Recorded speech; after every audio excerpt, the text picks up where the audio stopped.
Yo boys, welcome to the stream. It's your boy FPL Josh, and we are back. I apologise for not being here the last week or so, as I've been busy with stuff, but as you can see, the team has changed drastically again. The team's changed absolutely ridiculously.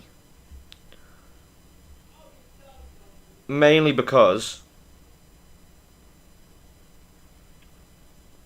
one, there's been a lot of injuries, there's been a lot of pre-season people, and obviously there's been a lot of injuries like the likes of Nkunku. And obviously with these big players being injured, a lot of people being cautious on who to get, the form's lacked on certain players. Obviously we've had to change up a lot of the things who we've gone for, so we have changed the team up. Obviously, as you can see, I've got a differential in there. I mean, I have got Julian Alvarez in there, and also my Heung-min Son pick, who I was absolutely raving about. Now, I'm still confident Son's going to do very well. I do still want Son, but I just don't know if I can justify the minute spending the extra 2.5 mil over Mudryk. I think I'd rather have the 3 mil in my bank, because then I can always move to Son come game week 3, because that's really when I'd want Son.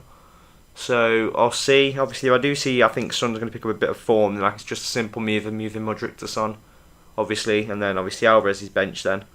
Obviously, Alvarez and Mudryk, they cover each other. If Alvarez doesn't play, Mudryk will come on. You know, Alvarez should be starting versus Burnley, though, in my opinion. And we should get leaked transfer news on Friday to say that he should be starting. I don't see any reason he doesn't start.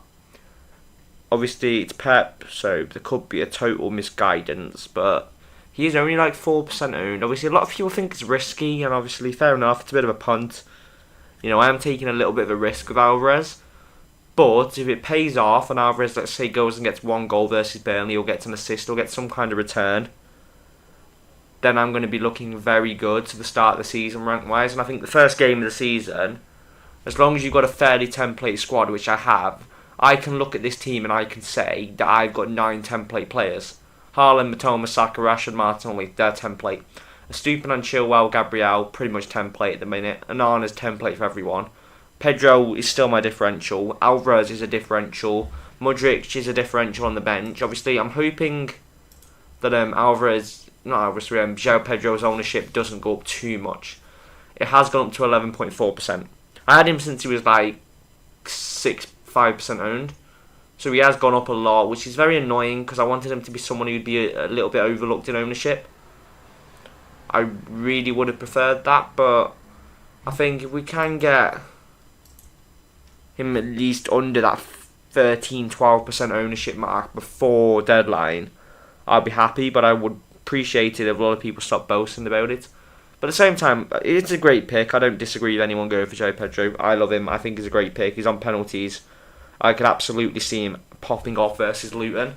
And I think this is going to be like one of those Lundstram situations. He's going to be an absolute 5.5 mil gem. He's going to be a gem. Luton, I could see goals there. Wolves, I could see goals there. West Ham, there's going to be goals there. You know, West Ham, I think people think, Wolves don't concede when they're at home. They will concede to Brighton then. And I think the same with West Ham. And I don't trust Newcastle to see that he won't be scoring any goals, João Pedro. So I think he'll be scoring goals versus Newcastle.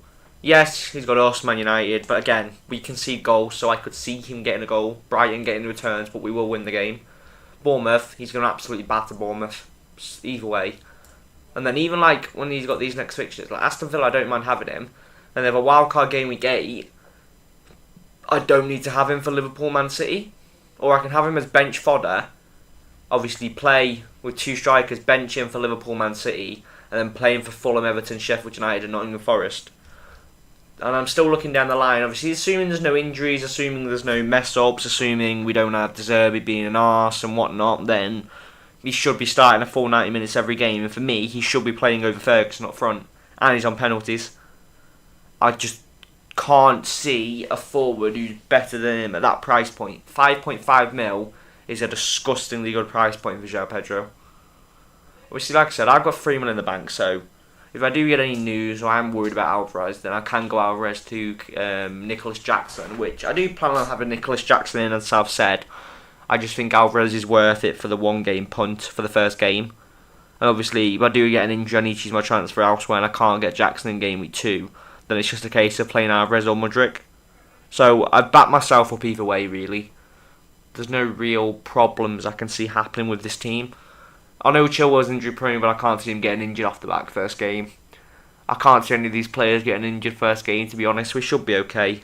Unless there's a shock surprise and João Pedro does a Darwin Núñez and gets a red card, which is very doubtful.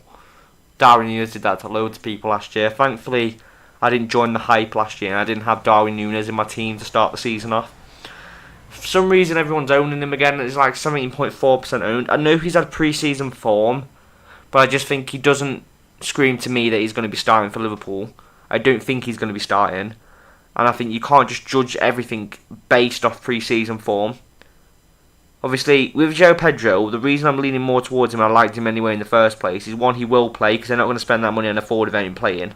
And now we've got info that he's on penalties. So he's going to be nailed in that Brighton side. But I think with Darwin, with all the Liverpool attackers, and with the way he performed last season, he's not nailed. He's not nailed. And I might be wrong, but for me, I'm not owning Núñez, and I'm not owning any Liverpool attackers until I watch, let's say, 2-3 games. I find out who's nailed on. I find out who's got the best form. I find out who's playing well, and then I'll go and buy them Liverpool attackers. But I need a few games to figure out how good they're going to play, which is why, obviously, I've got Mudryk for Chelsea. But again, Nicholas Jackson's been good pre-season, but I need to see how Chelsea pan out without Nkunku, pan out against Liverpool, pan out in their opening fixtures, you know. Mudryk probably might be Moussa Diaby, to be honest. Is it Moussa Diaby? Yeah, Moussa Diaby, I think. For Diaby for Aston Villa, as I do fancy Diaby, and I like Villa's second and third fixtures, Everton and Burnley. And I don't mind him versus Newcastle, to be honest, to come on for Alvarez, if let's say Alvarez didn't start, but I think he will. And I just think Diaby could be a very good pick, and he's only like 6.87% owned. He was very good in the Bundesliga. He showed very good link-up play with Watkins in the Summer Cup, which for me, the Summer Cup is a bit more evidence than the friendlies. Obviously, Chelsea did well in the Summer Cup and they won it, but can I justify not being able to have that eye test? I don't know. Because I just think Nicholas Jackson won't play as well without Nkunku up there. Obviously, Nkunku, we've had news, he's probably going to be out for an unknown return date, so it might be 3, 4, 5 weeks. Hodgson's obviously out till game week 3, so there's a lot of injuries. I was even considering, to be honest, at one point of just whacking Hodgson where Alvarez is, playing Mudryk for 2 games and then having Hodgson for game week 3. But I think Alvarez is worth the punt game week 1. I can put Hodgson in game week 3. I can move the strikers around pretty easily, and I've got bench options. I probably will upgrade one of Baldock or Bow to a 4.5 mil defender on my bench, as I've got 3 mil. Just so I've got a coverage defender in case Chilwell gets injured. Because Chilwell getting injured would not surprise me first game. I would not be shocked. But I think as a pick, long term, he's a very good pick. I know they've got Liverpool, but they've got Liverpool at home. So could I see Liverpool battering them? No. And you know, West Ham, there's a clean sheet. Luton, Forest, you would expect clean sheets. Bournemouth, you'd expect a clean sheet. But out of those 5 games, I'd expect, well, let's say 6 games, I'd expect a minimum of 3 clean sheets and 2 attacking returns to Ben Chilwell. Just based off expected data. Just off how expected data is and how everything else is, you know. You've got to look at it like that. Obviously,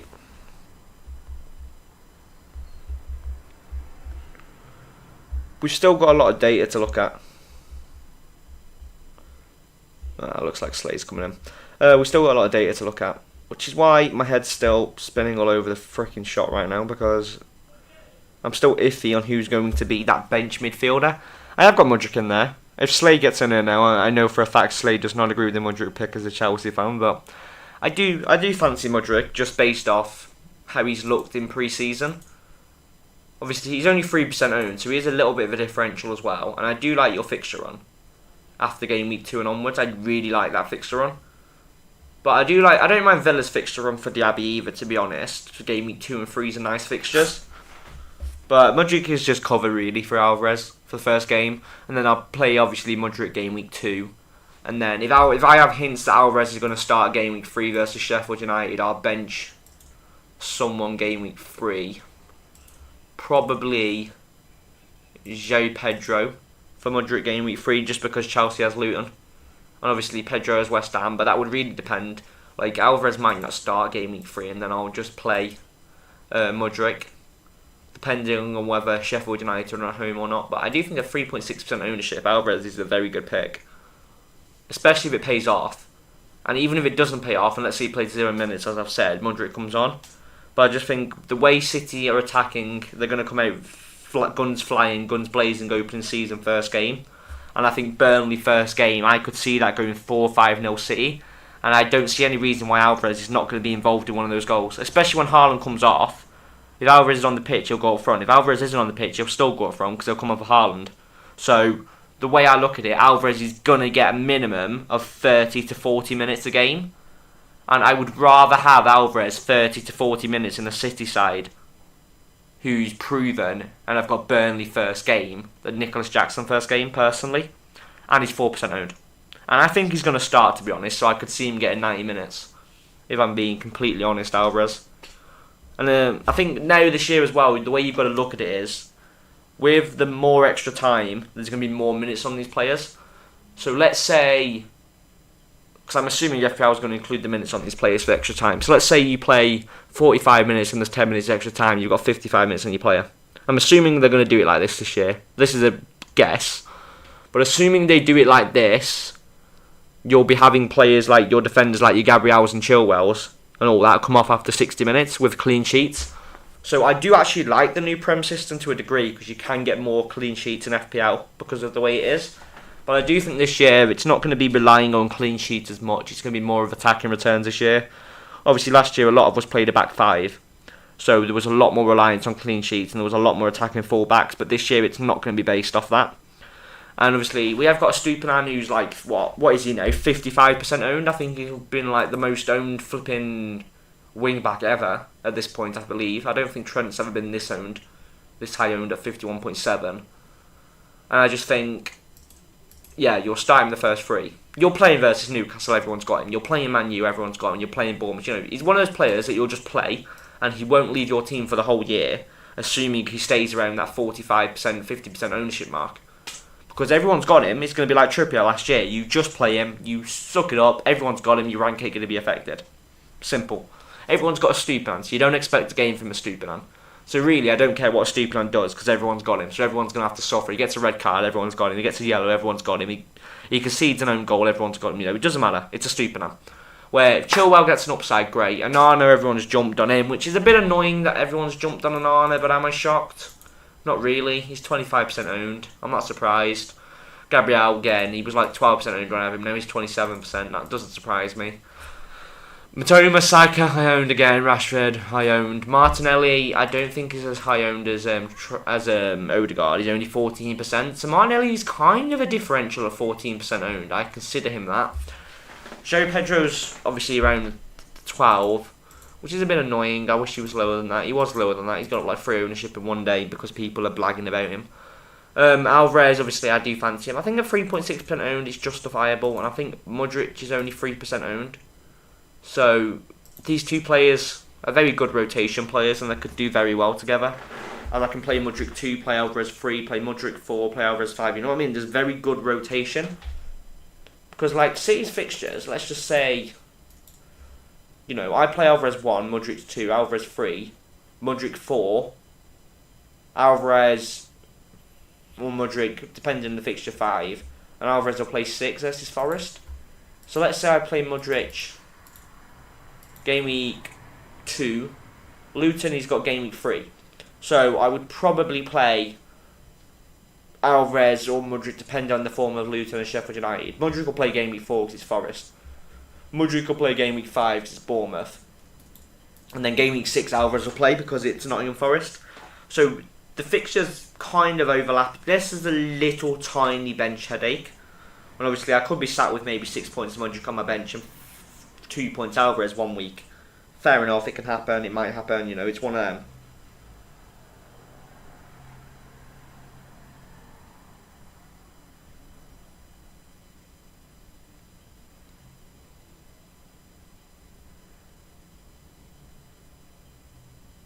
But it's just going to depend.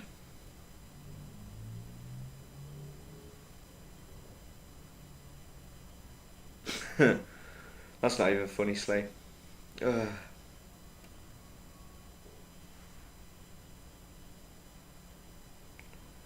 Best thing about this is, though, the hilarious thing is,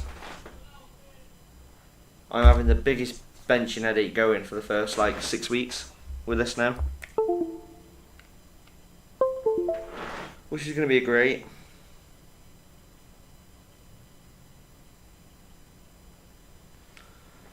Oh, man. What a week this is going to be, actually. Having the biggest benching flipping headaches going. Thing is, though, I have transfer headaches as well, because I don't know if I should be buying flipping, what's his face, Nicholas Jackson. But then I don't want Nicholas Jackson early, because I've not had a chance to watch Nicholas Jackson to see how he's going to actually perform. So it's a bit annoying.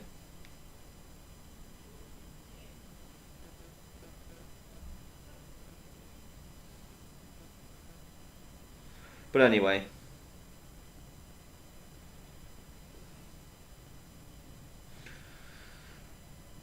Back on subject.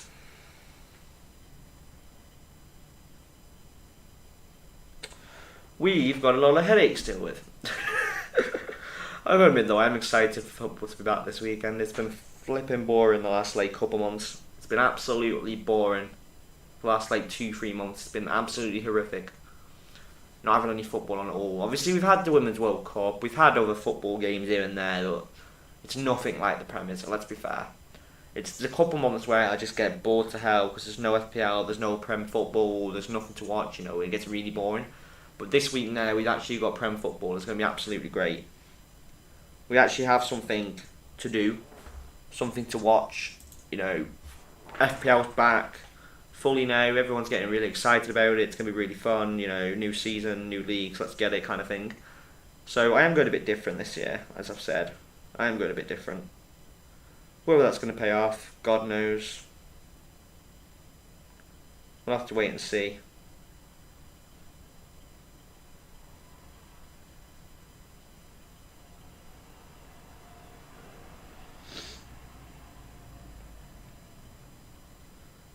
It's just going to be one of those seasons, isn't it? You hit or miss. One thing I'm going to say is, by the way, boys, there is rumours of Neymar going to Chelsea. Someone in my Discord, Fabio said earlier that he might be 12 mil. I was like, just going to clarify this to everyone now. I don't see Neymar being 12 mil if he even ever comes to the Prem to Chelsea. In FPL, he'd probably be about the 9 to 10 mil mark most. Is probably what he'd be. But that's false hope, man. If Neymar went to Chelsea, then obviously I'd be jumping over Chelsea. That's like a bandwagon, isn't it? I'd be having Jackson, Mudryk, Neymar, the lot. Obviously, I do still like Sterling as an asset as well over Mudryk, if Sterling's going to play. And that's if Raheem Sterling can get back to his former self. But I just think Mudryk has looked more nailed. And I think against Liverpool, do you all remember, Mudryk is playing on Trent's side, with Trent back in that right back position.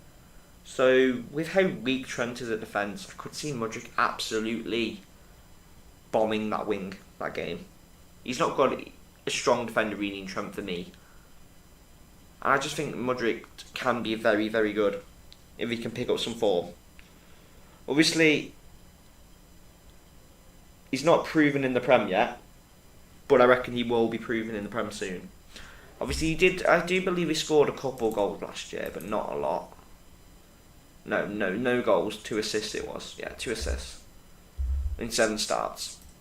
But he only played 650 minutes. So 2 assists and 7 starts. 0.25 average a game. Roughly. Well, 0.28 assists a game, roughly, is his average. And obviously there's no goal average because he hasn't had a goal yet. But I just think it's a new season, new manager. He's got more people to supply the ball to this year. It could be very, very deadly. And it's a risk. Yeah, it's a punt. It's fun. I like having a fun punt on Mudryk, so that's why I'm going to roll it. I know Slay's gone for Garnacho, haven't you, Slay? The only reason I can't go Garnacho, I love Garnacho. Slay knows exactly how much I love Garnacho.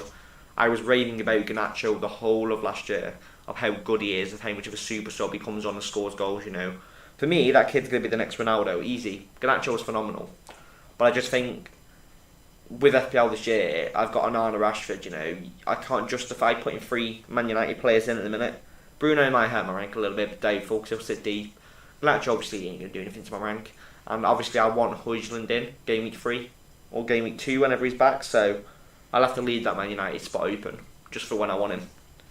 But he might not even be back till game week 4, but if that is the case, I can ditch Pedro game week 4 to him. I can get rid of Alvarez to Nicholas Jackson before that. I've got a lot of coverage in my players. And obviously Matoma after game week 3, so game week 4 isn't really the most phenomenal option ever. So that's probably when Mudryk is going to really show form, because obviously Matoma will be going at that point, which is probably when I will consider tripling up on the Chelsea assets. So it'll either be Mudryk and Sterling or Mudryk and Jackson, depending on form.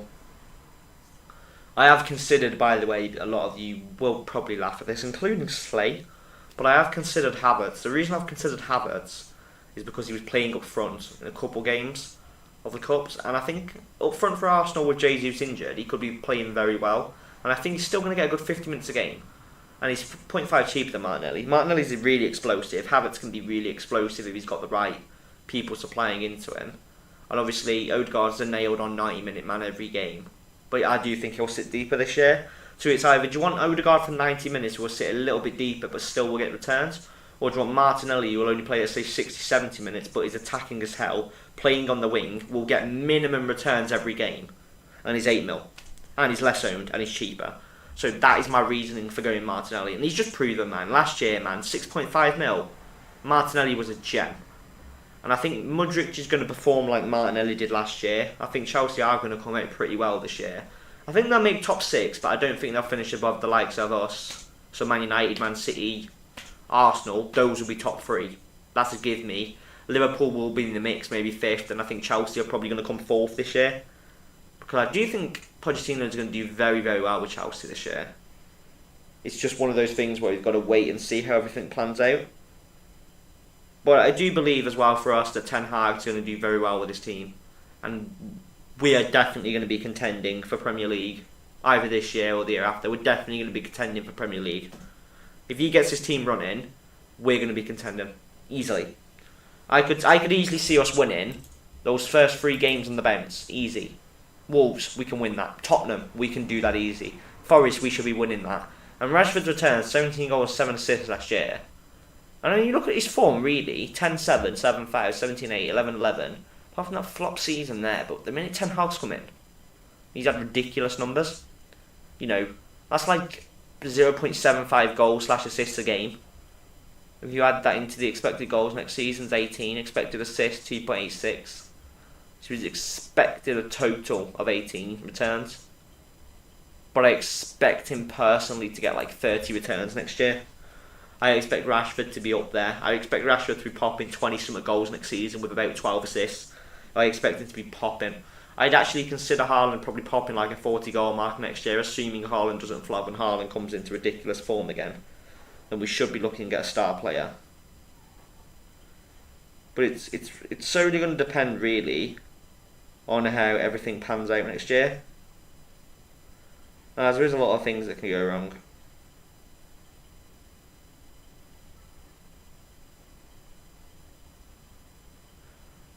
Just have to see though, innit? How things go, but like I said, things have changed absolutely drastically now. There's so many good options. Another thing I'm going to say is I've got Areola on the bench, but if Matt Turner does go to Nottingham Forest from Arsenal, he will be my 4 mil bench keeper. Assuming Forest don't get another keeper, then I will put Matt Turner on the bench, just as he will be a nailed starter week in, week out. And Forest's fixture game week 2 is Sheffield United, and Man United for us, we have Tottenham. So that would be a game I could play Matt Turner versus Sheffield United and hopefully get a clean sheet for Forest, when Man United would be conceding versus Tottenham probably that week.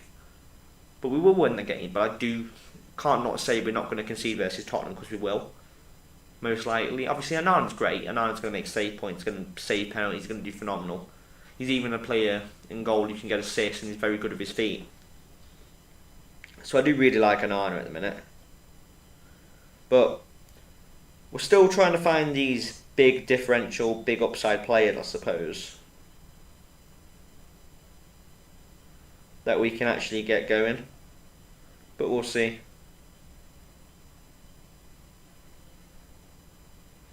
How far we can get things going, to be honest.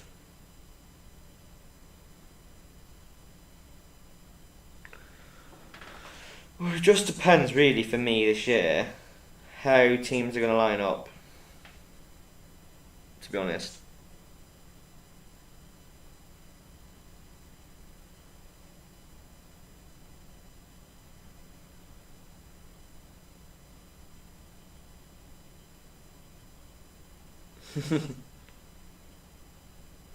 Well, I just need to check something.